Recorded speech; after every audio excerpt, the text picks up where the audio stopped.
Hello guys, last के कुछ video में हमने देखा था कंपनीज एक्ट 2013 कैसे लिखना है एग्जाम में। सेकंड हमने सेक्शन सब क्लॉज की बातें की थी। आज का वीडियो हमारा है about applicability of companies act 2013। देखेंगे कि कंपनीज एक्ट 2013 किन पे एप्लीकेबल होने वाला है। तो शुरू करते हैं। सबसे पहले सेक्शन 1 सब सेक्शन 4 बताता है कि कंपनीज एक्ट किस पे एप्लीकेबल होगा। क्या लिखा हुआ है? The provision of this act shall apply to companies incorporated under this act. Very simple, जो भी कंपनी 2013 एक्ट के अंदर रजिस्टर्ड होगी, इनकॉर्पोरेट होगी, उसके ऊपर यह एक्ट एप्लीकेबल रहेगा। और under any previous company law. Companies act 2013 के पहले था 1956 के पहले था 1913 और उसके भी पहले कंपनीज एक्ट हुआ करता था। अगर कोई कंपनी उन एक्ट में रजिस्टर्ड हुई है तो क्या उनके ऊपर कंपनीज एक्ट 2013 एप्लीकेबल होगा? जैसे for example Reliance industry registered हुई थी 1956 एक्ट के अंदर, तो क्या उनके ऊपर कंपनीज एक्ट 2013 एप्लीकेबल रहेगा? यस, कंपनीज एक्ट 2013 रिलायंस पे आज एप्लीकेबल है। तो फर्स्ट पॉइंट का मतलब क्या है कि जो भी नई कंपनी बनेगी और जो भी पुरानी कंपनी पुराने एक्ट के अंदर रजिस्टर्ड है उन पे भी कंपनीज एक्ट 2013 एप्लीकेबल रहेगा। Point number B, point number C and point number D, ये तीनों ही एक दूसरे से कनेक्टेड है। अब इसमें क्या लिखा हुआ है? कंपनीज एक्ट 2013 इंश्योरेंस कंपनी पे, बैंकिंग कंपनी पे और इलेक्ट्रिसिटी कंपनी पे भी एप्लीकेबल होता है, लेकिन इसका एक एक्सेप्शन है। तो देखते हैं वो एक्सेप्शन क्या है। Insurance company except insofar as the said provisions are inconsistent with the provision of Insurance Act 1938 और Insurance Regulatory Development Authority Act 1999। अब इस लाइन को बहुत ध्यान से पढ़ना और समझना कि इसमें क्या लिखा हुआ है। कंपनीज एक्ट 2013 इंश्योरेंस कंपनी पे, सेकेंड बैंकिंग कंपनी पे और इलेक्ट्रिसिटी कंपनी पे भी एप्लीकेबल होता है, लेकिन फिर ये एक्सेप्शन क्या है? तो इसको एक एग्जांपल से समझते हैं।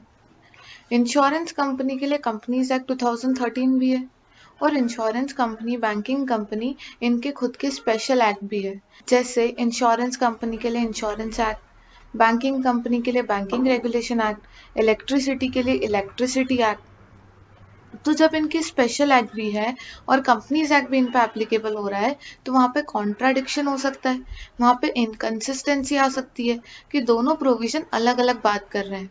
तो जब ये सिचुएशन हो कि दोनों ही प्रोविजन अलग अलग बातें करें तो फिर हम किसे फॉलो करेंगे? जैसे for example meeting, insurance company को कैसे मीटिंग्स करनी है, इसके प्रोविजन कंपनीज एक्ट में कुछ और है, इंश्योरेंस एक्ट में कुछ और है। तो अब इंश्योरेंस कंपनी क्या फॉलो करे? तो उन्होंने कहा है कि इंश्योरेंस एक्ट उनका स्पेशल एक्ट है, जब भी कोई इनकंसिस्टेंसी होगी स्पेशल एक्ट प्रिवेल करेगा। तो आपको ये ध्यान रखना है कि insurance company, banking company, electricity company के लिए उनका स्पेशल एक्ट बना हुआ है। जब भी कोई इनकंसिस्टेंसी होगी कंपनीज एक्ट और स्पेशल एक्ट में तो हमेशा स्पेशल एक्ट प्रिवेल करेगा। आई होप आप सभी को ये चीज समझ में आ गई होगी। Next, now point number E and point number F very simple. Any other company governed by any special act for the timing in force except insofar as the said provision are inconsistent with the provision of such special act। तो it is very clear, यहाँ पे भी वही चीज दी हुई है। सबसे पहले स्पेशल एक्ट वाली कंपनी क्या होती है? जब पार्लियामेंट किसी एक्ट को पास करके किसी कंपनी को इनकॉर्पोरेट करता है तो उसे कहते हैं special act companies. For example industrial finance corporation of India limited, ये एक ऐसी कंपनी है जिसे पार्लियामेंट में एक्ट पास करके इनकॉर्पोरेट किया गया था। तो कंपनीज एक्ट 2013 इस पर एप्लीकेबल है, लेकिन इस कंपनी का खुद का एक्ट बना हुआ है तो कभी भी इनकंसिस्टेंसी आएगी स्पेशल एक्ट प्रिवेल करेगा। तो समवेयर पॉइंट नंबर बी, सी, डी और ई एक ही बात कह रहे हैं। जब स्पेशल एक्ट होता है और जब एक जनरल एक्ट होता है तो दोनों में से आपका खुद का स्पेशल एक्ट क्या करेगा? प्रिवेल करेगा। एंड पॉइंट नंबर एफ बहुत ही जनरल पॉइंट है, जिसमें लिखा हुआ है कि अगर कोई भी बॉडी कॉर्पोरेट इनकॉर्पोरेट होती है और सेंट्रल गवर्नमेंट बोल देता है कि उसके ऊपर कंपनीज एक्ट एप्लीकेबल होगा, तो फिर वो एप्लीकेबल हो जाएगा। तो आई एम श्योर आप लोगों को समझ में आ गया होगा कि कंपनीज एक्ट की एप्लीकेबिलिटी क्या है। एक बार क्विकली उसे देखते हैं। नंबर 1, कंपनी जो 2013 में इनकॉर्पोरेट होगी या किसी भी प्रीवियस कंपनी लॉ में इनकॉर्पोरेटेड है, उनके ऊपर एप्लीकेबल रहेगा। पॉइंट नंबर बी, सी, डी और ई, वेरी सिंपल।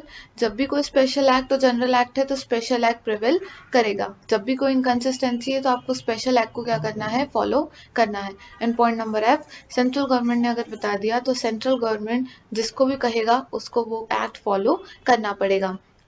अगर वीडियो पसंद आई है तो लाइक, शेयर, सब्सक्राइब, कमेंट जरूर करना। बाय।